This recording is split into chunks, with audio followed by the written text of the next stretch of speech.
Hello students, I am Dr. Manjunath V from RN's Commerce and Management College, Mysore. Today in this video, we will learn problem and solution on preparation of cash budget. In case of preparation of cash budget, various information will be provided with respect to number of months, inflow of cash and outflow of cash adjustments will be given. Depending upon the given information, we need to prepare a cash budget. Let us concentrate on the given illustration. ಕೊಟ್ಟಿರುವಂಥ ಇಲ್ಲಿಸ್ಟ್ರೇಷನ್ನಲ್ಲಿ ಹಲವಾರು ರೀತಿಯ inflow of cash, outflow of cash ಮಾಹಿತಿಗಳನ್ನು ಕೊಟ್ಟಿರ್ತಾರೆ. ಇದರ ಆಧಾರದ ಮೇಲೆ ಯಾವ ಮಂತ್ಗಳಿಗೆ ನಾವು ಕ್ಯಾಶ್ ಬಜೆಟನ್ನು ಮಾಡಬೇಕು ಅನ್ನೋದನ್ನು ತಿಳಿಸಿರ್ತಾರೆ. ಅದನ್ನು ನಾವು ಪ್ರಿಪರೇಷನ್ಸ್ ಮಾಡಬೇಕು. ಇಲ್ಲಿ from the following budgeted data forecast the cash position at the end of October, November and December 2021 ಅನ್ನೋ ಮಾಹಿತಿನ ಕೊಟ್ಟಿದ್ದಾರೆ. ಅಂದರೆ we need to calculate the cash position for 3 months, that is for October, November and December 2021. So only 3 months cash budget is to be prepared. But information is provided for 5 months. ಆಗಸ್ಟಿಂದ ನಮಗೆ December ತನಕ ಆಗಿರುವಂತಹ ಕೆಲವೊಂದು sales ಇನ್ಫಾರ್ಮೇಷನ್ನು, purchases information, wages payable ಎಷ್ಟಿರುತ್ತೆ ಅನ್ನೋ information, ಅದರ ಜೊತೆಗೆ ಅದರ್ ಎಕ್ಸ್ಪೆನ್ಸಸ್ ಅನ್ನುವಂಥ ಇನ್ಫಾರ್ಮೇಷನ್ನು, ಈ ಎಲ್ಲ ಡೇಟಾನ ಕೊಟ್ಟಿದ್ದಾರೆ. ಇದನ್ನು ಗಮನಿಸ್ಕೊಂಡು ಮತ್ತು ಅಡ್ಜಸ್ಟ್ಮೆಂಟ್ಸ್ ಅಂತ ನಮಗೆ ಕೆಲವೊಂದು ಮಾಹಿತಿಗಳನ್ನು ಕೊಟ್ಟಿದ್ದಾರೆ. ಅದನ್ನು ಕೂಡ ಗಮನಿಸಿ 3 ತಿಂಗಳ ಕ್ಯಾಶ್ ಬಜೆಟನ್ನು ಮಾಡಬೇಕು.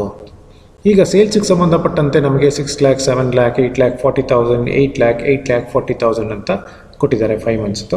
From August to December purchases 3 lakh 60,000, 4 lakh, 5 lakh, 5 lakh 60,000 and then 6 lakhs ಅಂತ ಕೊಟ್ಟಿದ್ದಾರೆ. ವೇಜಸ್ ಪೇಮೆಂಟ್ ಬಗ್ಗೆಯೂ ಕೂಡ ಕೆಲವೊಂದು ಮಾಹಿತಿಗಳನ್ನು ಕೊಟ್ಟಿದ್ದಾರೆ. ಹಾಗೆ ಅದರ್ ಎಕ್ಸ್ಪೆನ್ಸಸ್ ಅನ್ನೋದನ್ನು ಕೂಡ ಮಂತ್ ವೈಸಲ್ಲಿ ಫ್ರಮ್ ಆಗಸ್ಟ್ ಟು ಡಿಸೆಂಬರ್ ನೀಡಿದ್ದಾರೆ. ಈಗ ಅಡ್ಜಸ್ಟ್ಮೆಂಟ್ಸ್ನಲ್ಲಿ ಕ್ಯಾಶ್ ಪೊಸಿಷನ್ ಅನ್ನೋದು ಎಷ್ಟಿದೆ ಅಂತ ಹೇಳ್ತಾ ಇದ್ದಾರೆ. ಮೊದಲು ಓಪನಿಂಗ್ ಬ್ಯಾಲೆನ್ಸ್ ಆಫ್ ಕ್ಯಾಶ್ ಅನ್ನೋದನ್ನು ಅಕ್ಟೋಬರ್ ಮಂತ್ಗೆ ಕೊಟ್ಟಿದ್ದಾರೆ. 1,20,000 is the expected cash in hand for October month.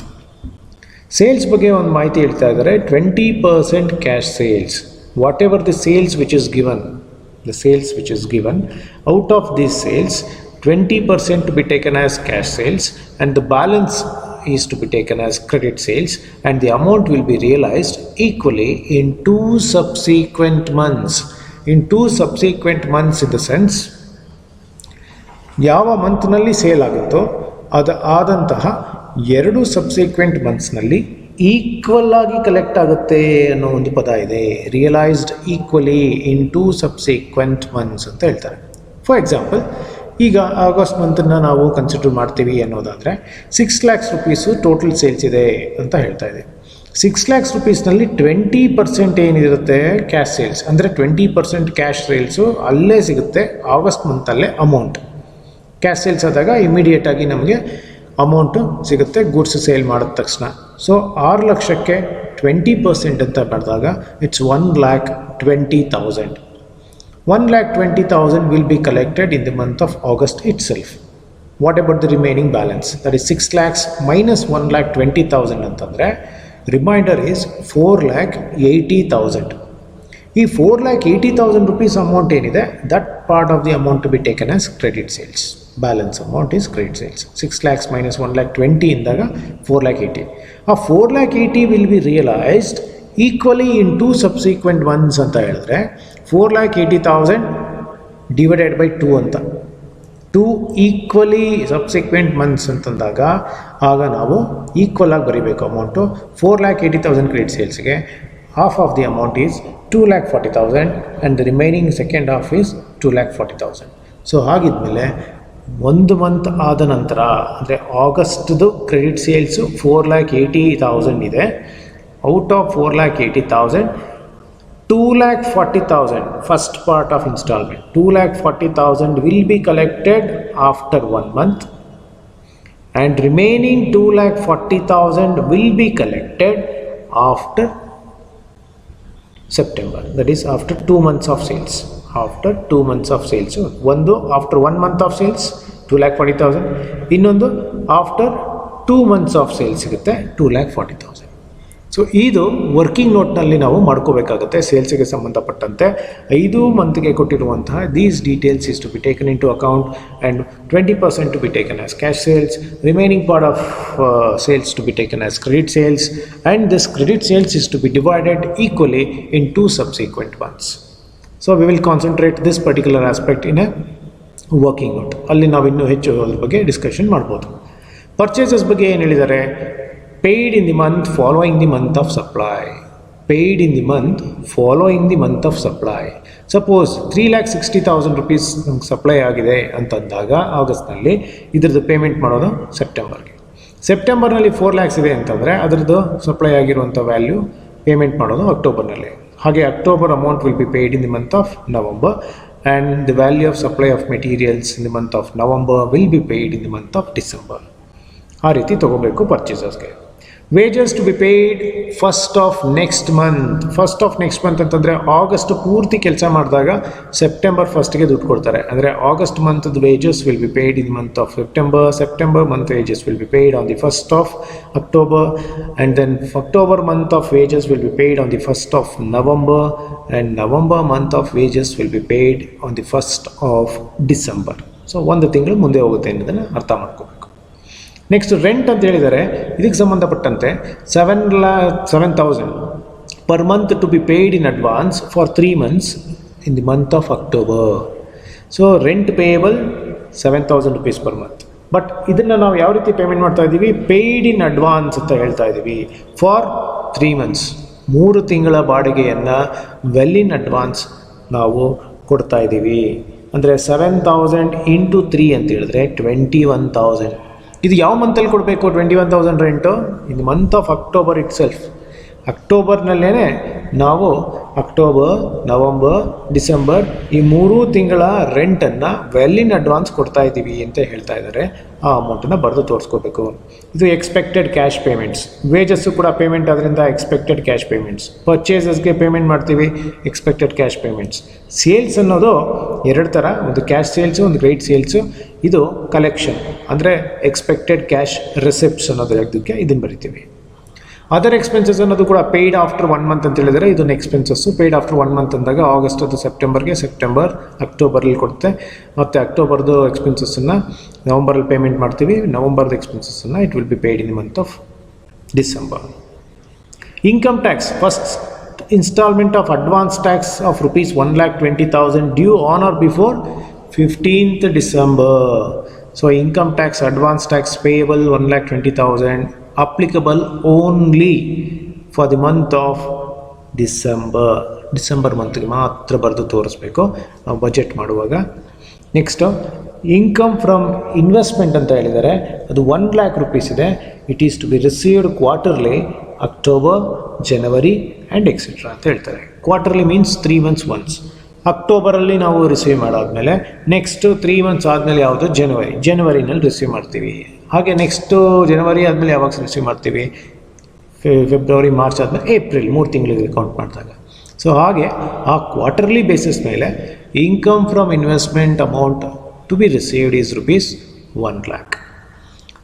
By considering all these adjustments and supportive data of sales, purchases, wages and other expenses, now we need to prepare an cash budget. So before going into detail about the cash budget columns, first a separate working note should be shown for sales. ಏನು ನಾವು sales ಅಂತ ಇಲ್ಲಿ ಮಾಡ್ಕೊಂಡಿದ್ದೀವಿ 20% credit sales balance ಅಂತ, ಅದು 2 ಇನ್ಸ್ಟಾಲ್ಮೆಂಟಲ್ಲಿ payment ಆಗಬೇಕು ಅಂತ. ಇದಕ್ಕೆ ಸಂಬಂಧಪಟ್ಟಂಥ ಒಂದು ಚಿಕ್ಕ ವರ್ಕಿಂಗ್ ನೋಟನ್ನು ಮಾಡ್ಕೋಬೇಕಾಗುತ್ತೆ. ಈ ವರ್ಕಿಂಗ್ ನೋಟ್ ಮಾಡಿಕೊಂಡಾಗ ಕ್ಯಾಶ್ ಬಜೆಟ್ನಲ್ಲಿ ಅಮೌಂಟನ್ನು ಪ್ಲಾಟ್ ಮಾಡೋದಕ್ಕೆ ಸುಲಭವಾಗಿ ನಾವು ಸಾಧ್ಯ ಆಗುತ್ತೆ. So working note on sales given, that is 20% cash sales and the balance credit sales realized equally in 2 subsequent months. So first thing is sales of August month. As we know, as per the given information, it is rupees 6 lakhs. Out of 6 lakhs, 20% is cash sales. 20% is cash sales, it is a given information. So 20% of cash sales on 6 lakhs. 6 lakhs ಮೇಲೆ 20% ಎಷ್ಟು ಬರುತ್ತೆ ಅಂತ calculate ಮಾಡೋದು. So 1,20,000 cash sales amount ಬರುತ್ತೆ ಅಂತ ಗೊತ್ತಾಯಿತು.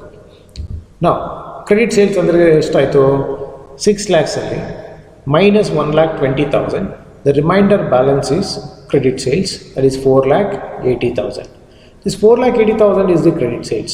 This credit sales realized equally in two subsequent months. Equally ಅಂದರೆ equal amount ಅಂದರೆ 2,40,000.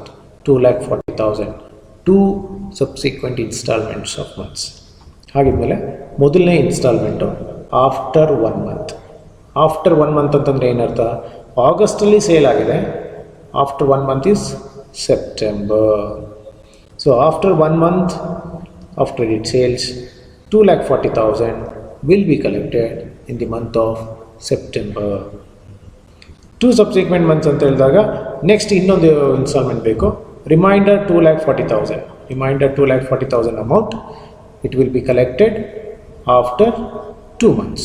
ಅಂದರೆ ಆಫ್ಟರ್ 1 month ಸೆಪ್ಟೆಂಬರಲ್ಲಿ ಹಾಫ್ ಅಮೌಂಟ್, ಮತ್ತು ತಿರ್ಗಾ ನೆಕ್ಸ್ಟ್ ಇನ್ನೊಂದು ಮಂತ್ ಆದ ತಕ್ಷಣ ಅಂದರೆ ಆಫ್ಟರ್ 2 months ಎಷ್ಟು ಅಕ್ಟೋಬರ್ನಲ್ಲಿ 2,40,000. So 4,80,000 is the credit sales, out of which after 1 month 2,40,000 and after 2 months 2,40,000. So 2,40,000 it will be equal to credit sales of 4,80,000. So August ಆದಮೇಲೆ ಸೆಪ್ಟೆಂಬರ್ ಒಂದು ಇನ್ಸ್ಟಾಲ್ಮೆಂಟು, ಮತ್ತೆ ತಿರ್ಗಾ ನೆಕ್ಸ್ಟು ಅಕ್ಟೋಬರ್ಗೆ ಇನ್ನೊಂದು instalment. So 2 subsequent months. Subsequent means September, October. August ಆದಮೇಲೆ September and October, that is subsequent months. Equally ಅನ್ನೋ ಪದ ಬಂದಿರೋದ್ರಿಂದ 2,40,000 and 2,40,000. The same pattern of calculation is to be applied for remaining months. ಏನೇನು ಕೊಟ್ಟಿದ್ದಾರೆ remaining ಮಂತ್ಸಲ್ಲಿ? September sales for the month of September it's 7 lakhs rupees. Out of 7 lakhs rupees 20% is cash sales, that is 1,40,000. 20% on 7 lakh, it's 1,40,000. The remainder balance credit sales, that is 7 lakhs minus 1,40,000, which is equal to 5,60,000. Now 5,60,000 ನಲ್ಲಿ 2 parts. First, after 1 month, that is September ಆದಮೇಲೆ next one is October. After 1 month, October ಮಂತಲ್ಲಿ ಎಷ್ಟು ಸಿಗುತ್ತೆ? 2,80,000 amount will be collected, and in the month of November, that is after 2 months of sales, 2,80,000 will be collected in the month of November. Similarly, for the month of October, calculation is to be made. 8,40,000 is the sales for the month of October, out of which 20% is cash sales, that is 1,68,000 is the amount of 20% on 8,40,000, and the credit sales is 6,72,000, out of which the first part of the amount will be collected in the month of November, that is after October 1 month ಆದಮೇಲೆ November. Amount to be collected is 3,36,000, and the second part of 3,36,000 amount will be collected after 2 months of sales in the month of December. November 1 month ಆಯಿತು, 2 months ಆಗಬೇಕಂದ್ರೆ December. 3,36,000 amount to be collected in the month of December. Similarly, for the month of November, same calculation is to be made.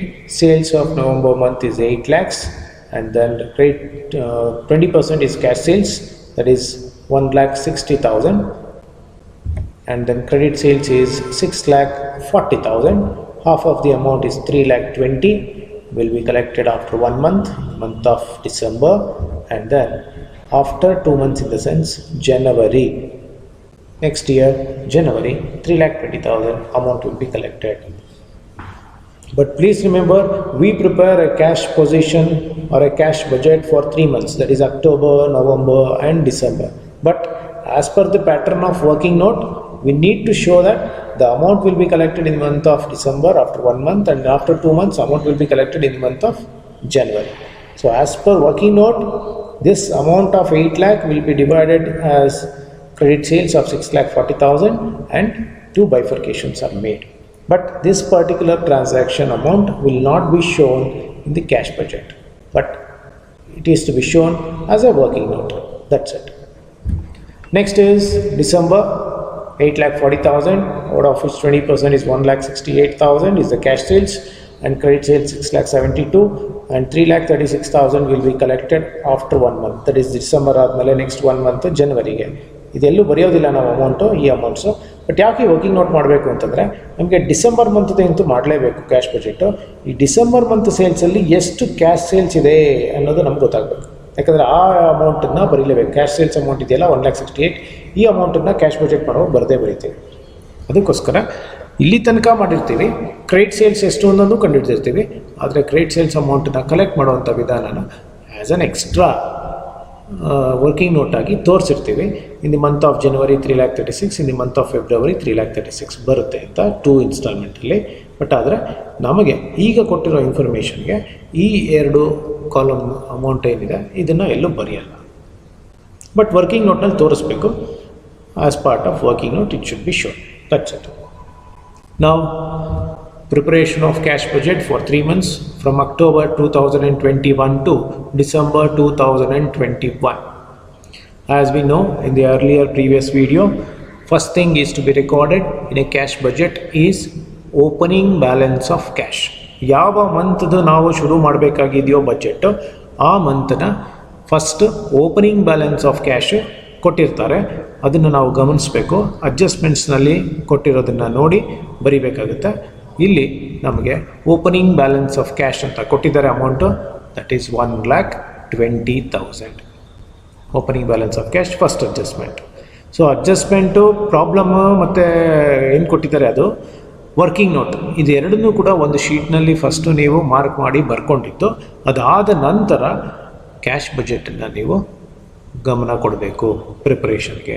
So ಅದಕ್ಕೆ it is advisable for the students first take down in a separate sheet the problem and as well as the working note, and after completion of those working note then only you can proceed to watch the continuation of this video, that is preparation of cash budget.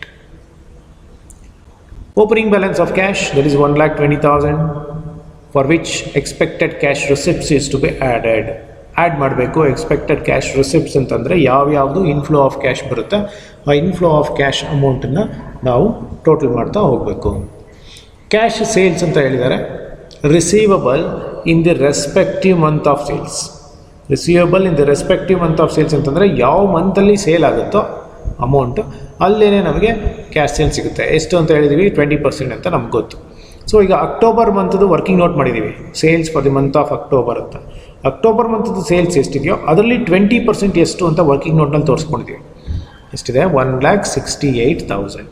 Sales is 8,40,000 ಕೊಟ್ಟಿದ್ದಾರೆ ಅವರು, ಅದರದ್ದು 20% ನೀವು ಮಾಡಿರ್ತೀರ, ಅದು 1,68,000 ಅಂತ October ಮಂತ್ದು cash sales ಏನಿದೆ ಆ respective ಮಂತ್ದೇ ಬರೀಬೇಕು.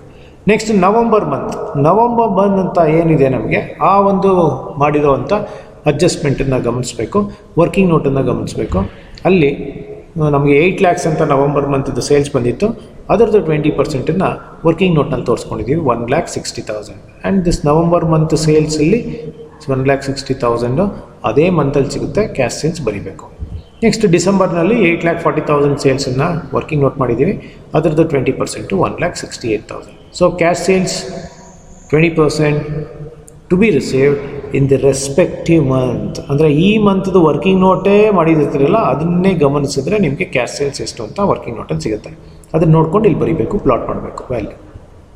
Next collection from debtors. Collection from debtors ಅಂತ ಹೇಳಿದಾಗ ಡೆಟಾರ್ಸಿಂದ ನಾವು ಕಲೆಕ್ಟ್ ಮಾಡುವಂಥದ್ದು ಕ್ರೆಡಿಟ್ ಸೇಲ್ಸ್ ಪರ್ಪಸ್ಗೆ. ಕ್ರೆಡಿಟ್ ಸೇಲ್ಸ್ ಮಾಡಿರ್ತೀವಲ್ಲ, for which the amount will be collected from debtors. Now here in this case, in this illustration, amount to be collected from debtors is divided into 2 parts. That is, credit sales amount is divided into 2 parts.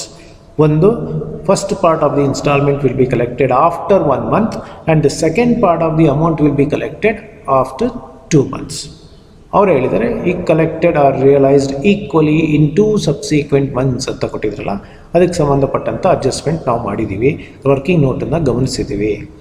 ಆ working ನೋಟನ್ನು ನೀವು ಸರಿಯಾಗಿ ಬರ್ಕೊಂಡು ಇದ್ದಾಗ ಈಗ ಅದನ್ನು ನೋಡಿ ಬರೆಯೋದಕ್ಕೆ ಸುಲಭ ಆಗುತ್ತೆ. ಸೊ ಅದಕ್ಕೆ ಫಸ್ಟ್ ಒಂದು ಶೀಟ್ನಲ್ಲಿ ಆ ವರ್ಕಿಂಗ್ ನೋಟನ್ನ ಬರೆದಿರಬೇಕು ಅಂತ ಹೇಳಿದರು. ಆಫ್ಟರ್ 1 month ಆಫ್ ಸೇಲ್ಸ್ ಅಂತ ಹೇಳ್ತೀವಿ. ಆಫ್ಟರ್ 1 month ಆಫ್ ಸೇಲ್ಸ್ ಅನ್ನೋ ಒಂದು ಪದ ಏನಿದೆ, ಇದು ಬ್ರ್ಯಾಕೆಟ್ನಲ್ಲಿ ನಾವು ಮಂತ್ ಬರೆದಿದ್ದೀವಿ, ಹಲವಾರು ಮಂತ್ಸ್ಗಳನ್ನು ಲಿಸ್ಟ್ ಮಾಡ್ತಾ ಹೋಗಿದ್ದೀವಿ ಯಾವುದರಲ್ಲಿ ಅಡ್ಜಸ್ಟ್ಮೆಂಟ್ಸ್ ವರ್ಕಿಂಗ್ ನೋಟನ್ನು ಮಾಡ್ತಾ ಹೋದಾಗ. ಅಕ್ಟೋಬರ್ ಮಂತ್ ಅನ್ನೋದನ್ನು ಆಫ್ಟರ್ 1 month ಆಫ್ ಸೇಲ್ಸ್ ಅನ್ನೋದಕ್ಕೆ ಯಾವುದಕ್ಕೆ ಬರೆದಿದ್ದೀವಿ ಅಂತ ಗಮನಿಸಬೇಕು. ಎಷ್ಟಿದೆ ಅಮೌಂಟು ಅಂತ ಗಮನಿಸಬೇಕು. ಫಾರ್ ಎಕ್ಸಾಂಪಲ್, ನಾವು ಎರಡನೇ ವರ್ಕಿಂಗ್ ನೋಟ್ ಏನು ಮಾಡಿದ್ದೀವಿ, ಆ ಎರಡನೇ ವರ್ಕಿಂಗ್ ನೋಟ್ ಇರುವಂಥದ್ದು sales for the month of September. Sales for the month of ಸೆಪ್ಟೆಂಬರನ್ನು ಬರೆದು ಅದರಲ್ಲಿ ಕ್ಯಾಶ್ ಸೇಲ್ಸ್ ಮೈನಸ್ ಮಾಡಿ ಕ್ರೆಡಿಟ್ ಸೇಲ್ಸ್ ಅಂತ ಬರೆದು, ಆ ಕ್ರೆಡಿಟ್ ಸೇಲ್ಸಲ್ಲಿ 2 ಭಾಗ ಮಾಡಿದ್ದೀವಿ. ಆ ಭಾಗ ಮಾಡಿರೋದ್ರಲ್ಲಿ ಮೊದಲನೇದು ಆಫ್ಟರ್ 1 ಮಂತ್ ಅಂತ ಬರೆದಿದ್ದೀವಿ ನೋಡಿ. ಆ ಸೆಪ್ಟೆಂಬರ್ ಮಂತ್ ಸೇಲ್ಸದು ವರ್ಕಿಂಗ್ ನೋಟ್ ಗಮನಿಸಿದ್ರೆ ನೀವು ಫಸ್ಟ್ ಟಾಪಲ್ಲಿ ಬರೆದಿರ್ತೀರ ಆಫ್ಟರ್ 1 ಮಂತ್ ಬ್ರ್ಯಾಕೆಟ್ನಲ್ಲಿ ಅಕ್ಟೋಬರ್ ಅಂತ. ಅಂದರೆ ಎಷ್ಟದು amount? 2,80,000.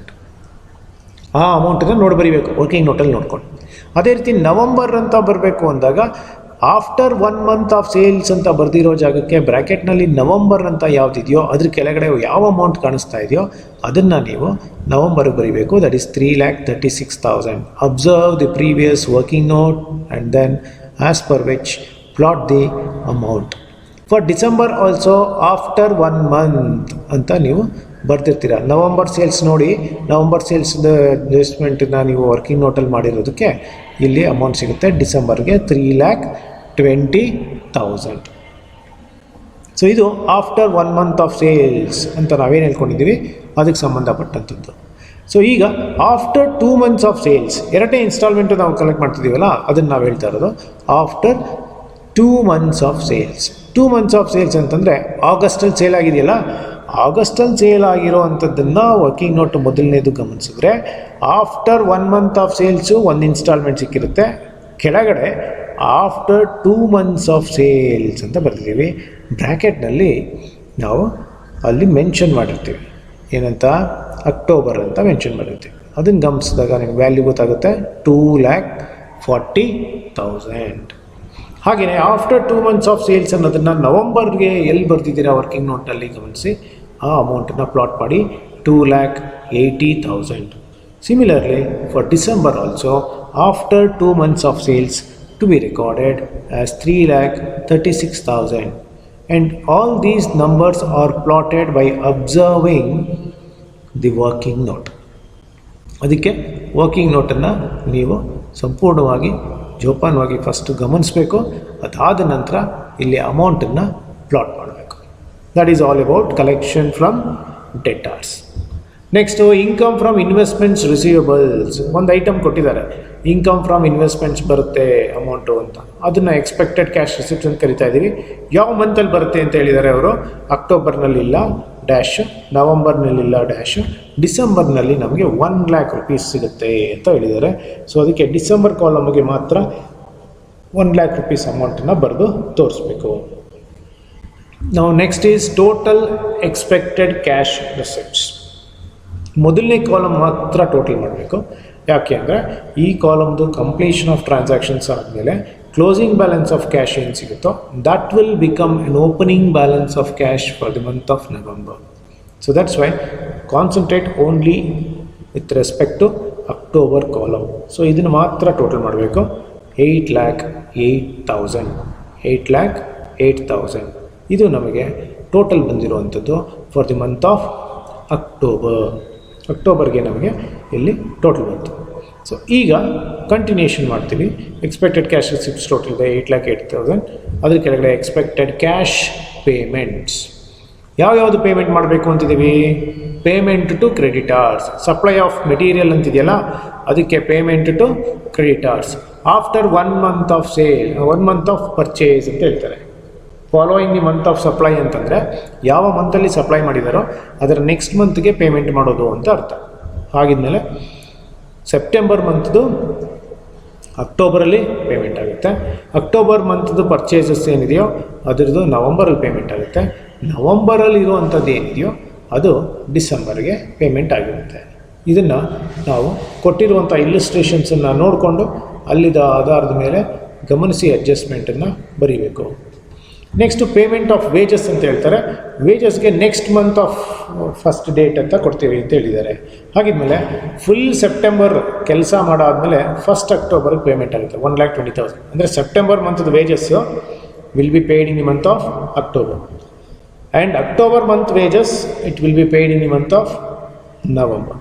And then November month of wages, it will be paid in the month of December, 1,08,000. So ಸೆಂಟೆನ್ಸನ್ನು ಗಮನಿಸಬೇಕು, ಕೊಟ್ಟರು ಅಡ್ಜಸ್ಟ್ಮೆಂಟನ್ನು ಅದಕ್ಕೆ ತಕ್ಕಂತೆ ಪ್ಲಾಟ್ ಮಾಡ್ತಾ ಹೋಗ್ಬೇಕು ಅಮೌಂಟ್. ನೆಕ್ಸ್ಟ್ ಪ್ರೀಪೇಯ್ಡ್ ರೆಂಟ್ ಅಂತ ಒಂದು ಪೇಮೆಂಟ್ ಮಾಡ್ತೀವಿ ಅಂತ ಹೇಳಿದರು.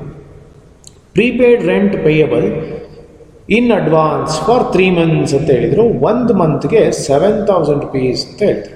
ಹಾಗಿದ್ಮೇಲೆ 7,000 into 3 because paid in advance. So ನಾವು 7,000 ಕೊಡ್ತಾ ಇಲ್ಲ, 3 ತಿಂಗಳದ್ದು ಬಾಡಿಗೆ ಎಷ್ಟಾಗುತ್ತೆ ಅಂತ ನೋಡ್ತಾ ಇದ್ದೀವಿ. 7 3s are 21,000. It will be paid in which month? October only. So October ಮಂತ್ಗೆ ಮಾತ್ರ 21,000 rupees ಅಮೌಂಟ್ ರೆಕಾರ್ಡ್ ಮಾಡಬೇಕು. And for November and December dash. This adjustment is only applicable for October month ಅಷ್ಟೆ.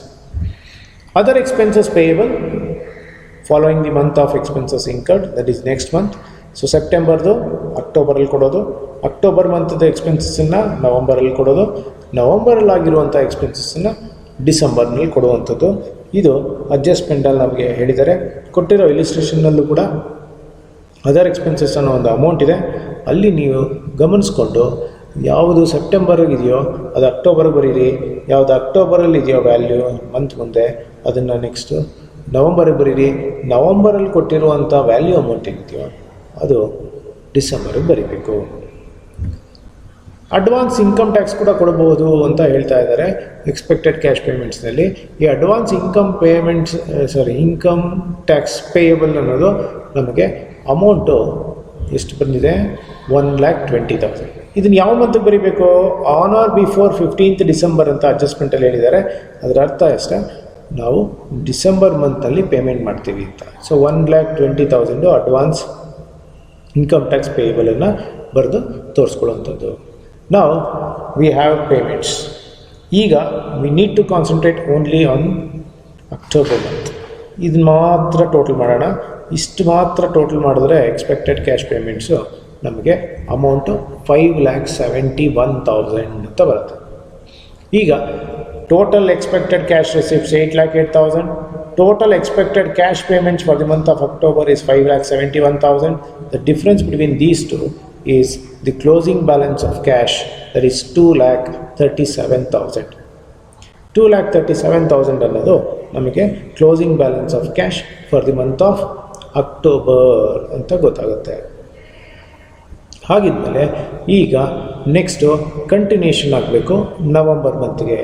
The closing balance of cash October ಮಂತ್ದು will become opening balance of cash for the month of November.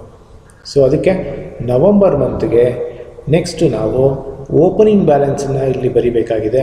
ಆ amount 2,37,000 ಅಂತ ಬರೆದು ತೋರಿಸ್ಬೇಕು. ಯಾಕಂದರೆ 2,37,000 October ಮಂತ್ದು closing balance ಆದಮೇಲೆ opening balance November 1ಗೆ 2,37,000 ಬರಬೇಕು. Now we have this amount of 2,37,000 and other expected cash receipts. So total of this expected cash receipts total amount is 10,13,000. 10,13,000. Now 10,13,000 is the expected cash receipts. Various payments, expected payments, either the total ಮಾಡೋಣ.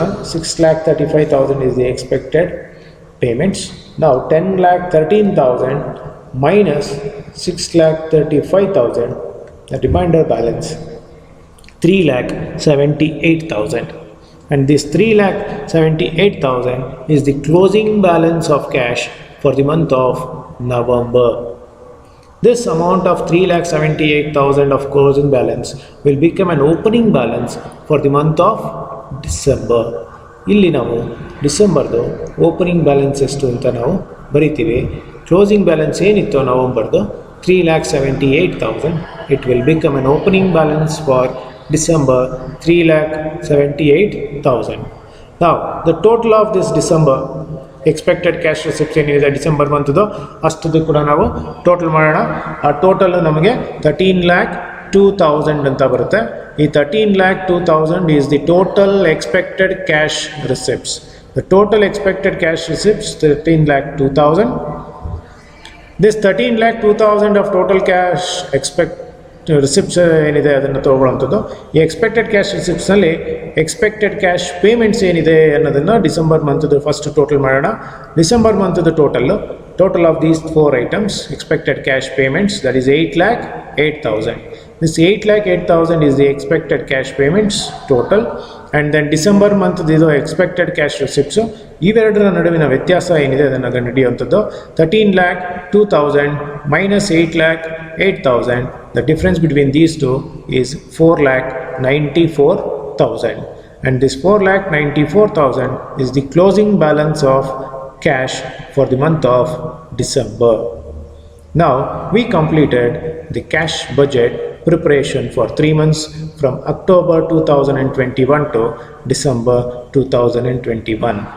So ಈ ಒಂದು ವಿಡಿಯೋನಲ್ಲಿ ತಾವೆಲ್ಲರೂ ಕೂಡ ಕೊಟ್ಟಿರುವಂಥ adjustments, expected cash ರಿಸಿಪ್ಟ್ಸು ಮತ್ತು ಪೇಮೆಂಟ್ಸಿಗೆ ಏನೇನಿದೆ ಮತ್ತು ಸೇಲ್ಸ್ನ ವರ್ಕಿಂಗ್ ನೋಟ್ ಏನಿದೆ ಅದನ್ನು ಹೆಚ್ಚು ಗಮನ ಕೊಡಿ.